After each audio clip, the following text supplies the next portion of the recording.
राजेश अपनी 14 साल की बेटी प्रिया के साथ लगातार शारीरिक संबंध बना रहा था। अच्छा, वह इतनी दर्दनाक तरीके से संबंध बना रहा था कि प्रिया की हालत खराब होती जा रही थी, लेकिन प्रिया भी अपने पिता का भरपूर साथ दे रही थी। इन दोनों की खूबसूरत सिसकारियां पूरे रूम में गूंज रही थीं।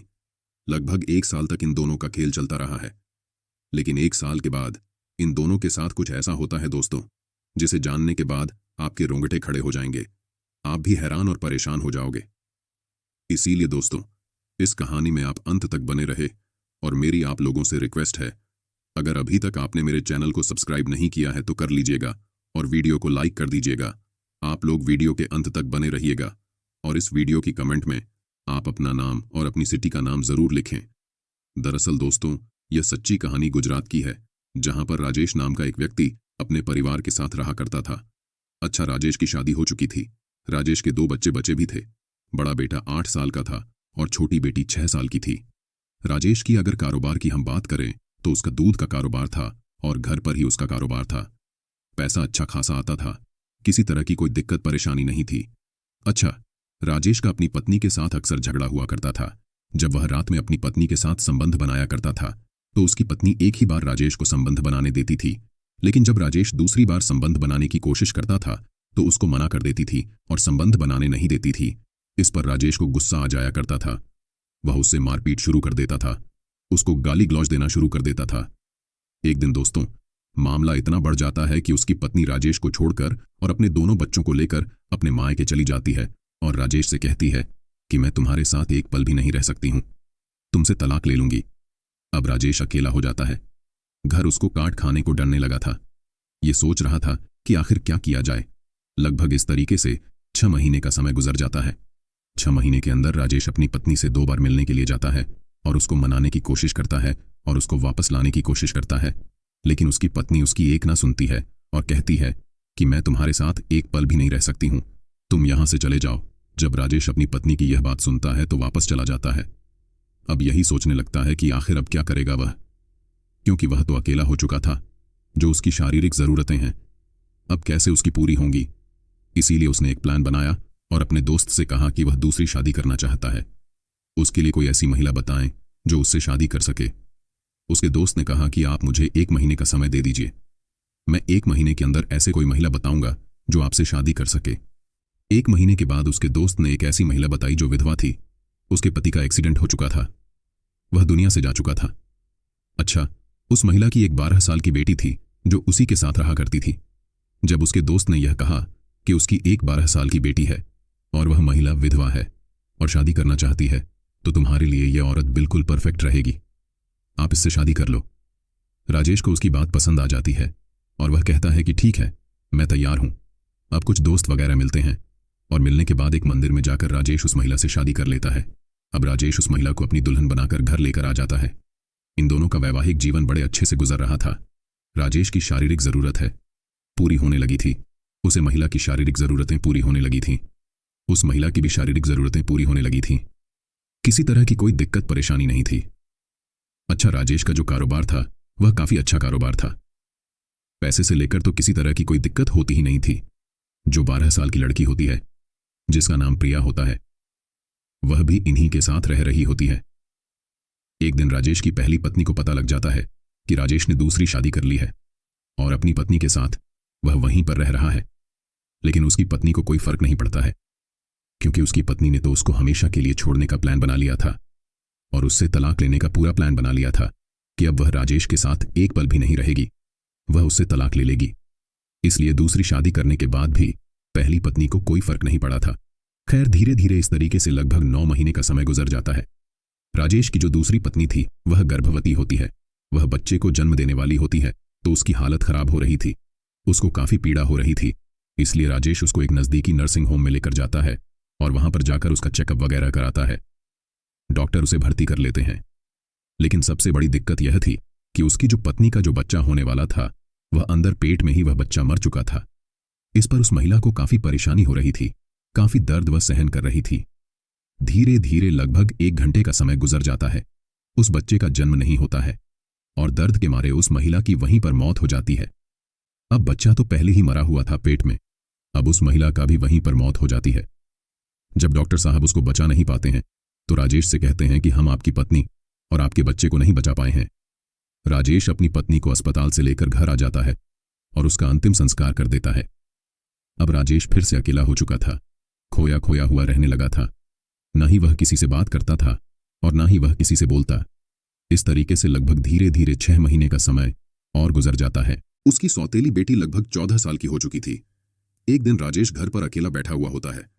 उसकी सौतेली बेटी नहाने के लिए बाथरूम जाती है और जब बाथरूम से बाहर निकलती है तो उसका पूरा शरीर भीगा हुआ था। उसके कपड़े भीगे हुए थे। उसके भीगे हुए कपड़ों में पूरा शरीर नग्न दिख रहा था। जब राजेश की नजर अपनी सौतेली बेटी के ऊपर जाती है तो उसका दिमाग खराब हो जाता है। वह सोचने लगता है कि आखिर यह जो इसका शरीर है, इतना गदरा हुआ शरीर है, आखिर अगर यह शरीर उसे मिल जाए तो उसकी जिंदगी ही बदल जाएगी। क्योंकि वह यह सोच रहा था, यह तो उसकी सगी बेटी तो है नहीं, उसकी दूसरी पत्नी की बेटी है, उसकी सौतेली बेटी है। अगर यह उसके साथ गलत काम करेगा तो कोई दिक्कत परेशानी नहीं है। अब वह यही सोच रहा था तो उसने अपने दिमाग में एक खौफनाक प्लान बनाया। उसने सोचा कि इसको ब्लू फिल्म दिखा के इसको सबसे पहले लत लगाई जाए और जब उसको ब्लू फिल्म की लत लग जाएगी तब उसके साथ बड़ी आसानी से संबंध बना लेगा। अब एक दिन जो है वह बैठा हुआ था। वह अपनी सौतेली बेटी को अपने पास बुलाता है और बैठता है और मोबाइल में जो है तरह तरह की वीडियो चलाने लगता है, ब्लू फिल्म चलाने लगता है। जब उसकी सौतेली बेटी यह सब देखती है तो वह नाराज हो जाती है और कहती है कि नहीं पापा, ये क्या देख रहे हो, आप तो गंदे हो। तो राजेश कहता है कि नहीं बेटा, ये सब अच्छा है और आगे चलकर आपको बहुत अच्छा लगेगा, आपको इससे बहुत सीख मिलेगी। तो उसकी बेटी भी उसकी बात सुनकर यह सब वीडियो देखने लगती है। वीडियो देखते देखते वह उत्तेजित हो जाती है। राजेश भी उत्तेजित हो जाता है, लेकिन वह यह नहीं सोचता है कि वह अब भी उसके ऊपर हाथ डालें। वह सोचता है कि कुछ महीने और गुजर जाएंगे, उसके बाद वह उसके ऊपर हाथ डालेगा। अब उसकी सौतेली बेटी को यह सारी वीडियो अच्छी लगने लगी थी।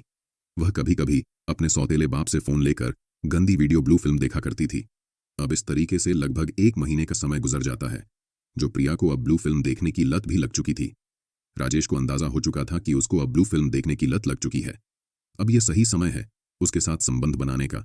तो एक दिन रात में राजेश अपनी सौतेली बेटी को अपने पास बुलाता है और अपने पास सोने के लिए उससे कहता है कि तुम मेरे पास सो जाओ, आज हम दोनों एक साथ ही सोएंगे। वहीं पर यह दोनों लेटे हुए थे और ब्लू फिल्म देखने लगते हैं। उसके बाद जो प्रिया है वह उत्तेजित होने लगती है। राजेश भी उत्तेजित होने लगता है। उसके शरीर पर हाथ फेरने लगता है, उसको जगह जगह से छूने लगता है और राजेश एक ही झटके में अपनी सौतेली बेटी को निर्वस्त्र कर देता है। उसके शरीर पर एक भी कपड़ा नहीं होता है। यह सब प्रिया को अच्छा लग रहा था, क्योंकि प्रिया ने जो सब वीडियो में देखा था वह वैसा ही राजेश उसके साथ कर रहा था। क्योंकि वीडियो में वह सब जान चुकी थी कि आखिर इसमें होता क्या है, कितना मजा आता है, कितना क्या होता है। यह सब प्रिया वीडियो देख देख कर जान चुकी थी और उसको ब्लू फिल्म देखने की लत भी लग चुकी थी। अब राजेश भी अपने कपड़े उतार देता है और लगातार उसके साथ छेड़खानी करने लगता है। लगभग 15 मिनट के बाद वह उसके साथ संबंध बनाने लगता है। अच्छा, प्रिया को शुरू में तो अच्छा नहीं लगता है, उसको दर्द होने लगता है। वह कहती है कि पापा मुझे छोड़ दीजिए, मुझे बहुत दर्द हो रहा है। लेकिन यह इंसान उसे कहाँ छोड़ने वाला था। यह लगातार उसके साथ शारीरिक संबंध बना रहा था। इतनी दर्दनाक तरीके से संबंध बना रहा था कि प्रिया की चीख निकलने लगती है, वह रोने लगती है। उसके बाद आधे घंटे तक यह संबंध बनाता है और जब यह थक जाता है तो उसे छोड़ देता है। उसके बाद वहीं पर यह दोनों सो जाते हैं। फिर अगला दिन होता है। राजेश अपनी सौतेली बेटी को फिर से अपने पास बुलाता है, फिर से ब्लू फिल्म दिखाता है और फिर से उसके साथ संबंध बनाने लगता है। अच्छा, आज जब राजेश उसके साथ संबंध बना रहा था तो प्रिया को भी अच्छा लग रहा था, उसको भी एंजॉय आ रहा था। वह भी अपने पिता का भरपूर साथ दे रही थी। यह राजेश अपनी सौतेली बेटी के साथ लगातार शारीरिक संबंध बना रहा था। इस तरीके से अब इनका जो खेल है अब रोज चलने लगा था। अब प्रिया को भी यह सब अच्छा लगने लगा था। वह भी राजेश के साथ रोज संबंध बनाया करती थी। लगभग धीरे धीरे अब 8 महीने का समय गुजर जाता है। प्रिया एक दिन आंगन में खेल रही होती है। अब पड़ोस की महिलाओं की नजर प्रिया पर पड़ती है। वह उसके पास आती है और उसका बढ़ा हुआ पेट देखती है। तो उन महिलाओं को समझने में ज्यादा वक्त नहीं लगा कि प्रिया गर्भवती है। इसलिए वह प्रिया को लेकर एक पास के नर्सिंग होम में जाती है और वहां पर जब उसका चेकअप करती है तो डॉक्टर यह पुष्टि करते हैं कि प्रिया 6 महीने की गर्भवती है। जब आस पड़ोस वाले गांव के लोग जब यह सब सुनते हैं तो दंग रह जाते हैं, परेशान हो जाते हैं, उनके रोंगटे खड़े हो जाते हैं। अच्छा, उन्हें पड़ोस में से एक व्यक्ति जो है पुलिस को इत्तला कर देता है, क्योंकि यह पोक्सो एक्ट का मामला था, नाबालिग लड़की का मामला था। जब पुलिस यह खबर सुनती है तो तुरंत पुलिस वहां पर पहुंच जाती है और लड़की को अपने कब्जे में ले लेती है। लड़की से पूछताछ करने लगती है कि आखिर बेटा तुम्हारे साथ यह सब किसने किया है, क्या तुमने अपनी मर्जी से यह सब करवाया है, क्योंकि लड़की अभी नासमझ थी और गर्भवती हो चुकी थी। इसलिए लड़की जो है बताने में थोड़ा हिचकिचाना, जब उसे थोड़ा सख्ती से पेश आती है पुलिस तो वह टूट जाती है और पूरी कहानी बताती है कि जो उसके सौतेले पिता राजेश है वह उसके साथ रोज रात में ये सब हरकत करते हैं और उसको ब्लू फिल्म दिखाया करते हैं। जब पुलिस ये बात सुनती है और पूरे गांव वाले जब यह बात सुनते हैं तो दंग रह जाते हैं, परेशान हो जाते हैं, उनके पैरों के नीचे से जमीन खिसक जाती है। अब तुरंत ही राजेश को पुलिस गिरफ्तार कर लेती है और उसको थाने लेकर जाती है और सबसे पहले तो उसकी कुटाई की जाती है, बढ़िया तरीके से डंडों से उसको मारा जाता है। उसके बाद उससे पूछताछ की जाती है और पूरी कहानी जब राजेश बताता है तो पुलिस भी दंग रह गई और गांव वाले भी दंग रह गए। जब इसके बारे में लोगों को सोशल मीडिया और अखबारों के माध्यम से पता लगा तो लोग यह सोचने पर मजबूर हो गए कि एक बाप अपनी बेटी के साथ इतना गलत काम कैसे कर सकता है। इस बाप अपने रिश्तों को ही शर्मसार कर दिया, रिश्तों को ही तार-तार कर दिया। लोग बड़े हैरान थे, परेशान थे। बाकी राजेश के ऊपर पोक्सो एक्ट का मामला दर्ज करके इसको जेल भेज दिया जाता है और इसको उम्र कैद हो जाती है। अब यह अपने गुनाहों की सजा जेल में भुगत रहा है। बाकी दोस्तों, मेरा मकसद आप लोगों को परेशान करना या फिर हैरान करना नहीं था। मेरा मकसद सिर्फ आप लोगों को सचेत करना और जागरूक करना था कि लोग इस तरह के इस समाज में रहते हैं। बाकी राजेश ने जो अपनी सौतेली बेटी के साथ किया, ये लोगों को शर्मसार करने वाला था, लोगों को हैरान करने वाला था, एक समाज में गलत मैसेज देने वाला व्यक्ति था। बाकी दोस्तों, इस कहानी से आपको क्या सीख मिलती है, आप हमें कमेंट सेक्शन में जरूर बताइएगा। मिलते हैं एक नई वीडियो में। आप अपना और अपने परिवार का ख्याल रखें। धन्यवाद।